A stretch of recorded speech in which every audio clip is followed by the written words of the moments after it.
Phil. Good morning, Melissa. And at the end of this report, we will talk about something a lot of people are hearing about for the first time. It's called a reacquisition fee. Think about that as we explain to you just how much leasing has changed over the last year. It used to be, and typically was, 1 out of every 4 vehicles at a dealership was leased. They consider those sales, but they were leased. Now it's dropped down to 17%.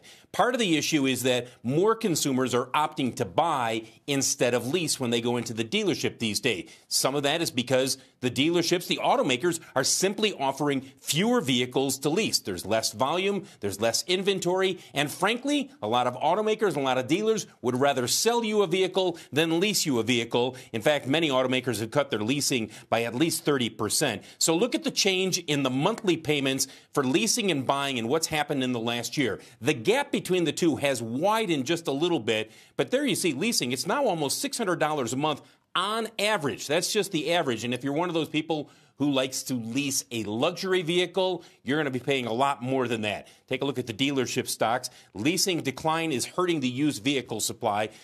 Remember, typically people after a 3-year lease or a 4-year lease, they will go into another lease, but the vehicle they were leasing then goes into the used vehicle supply. That's been a great pipeline for dealers. That has essentially dried up, or it's slowed down considerably. And one specific automaker, Ford, I want to focus on this. Ford's popularity with the EVs, you know, the demand that is out there, whether it's the Mustang Mach-E or the Lightning F-150. At this point, there's a limited number of those. But what Ford has said is when it comes to leasing those vehicles, they will no longer allow the people who are leasing them to buy them out at the end, in part because they want to keep the EV supply within the Ford family as much as possible. So they want the dealers to have that option to then sell those vehicles.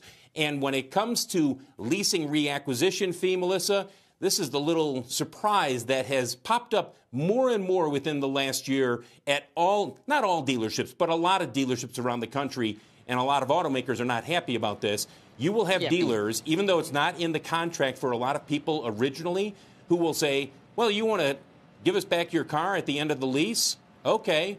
Well, if you want to buy it, it's going to cost you $950, maybe $1,000, and people are saying, whoa, what is this? And the dealer is saying, well, it's a reacquisition fee. That's what it's going to cost you to buy out your lease after 3 or 4 years.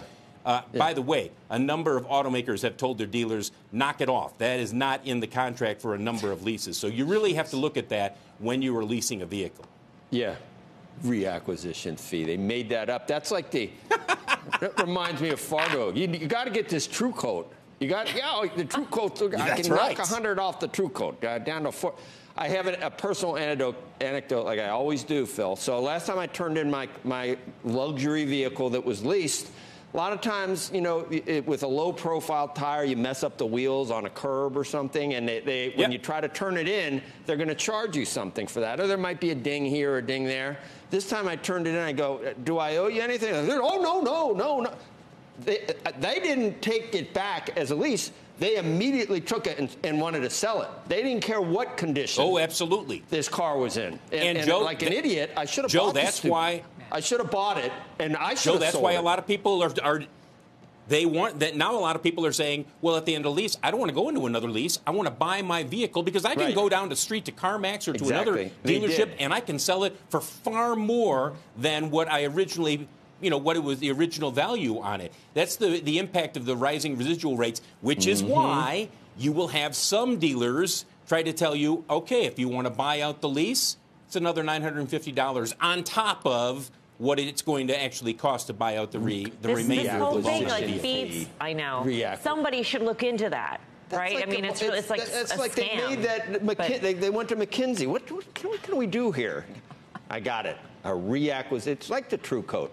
Got to get that True Coat underneath the. Got to get it. Phil, thank you.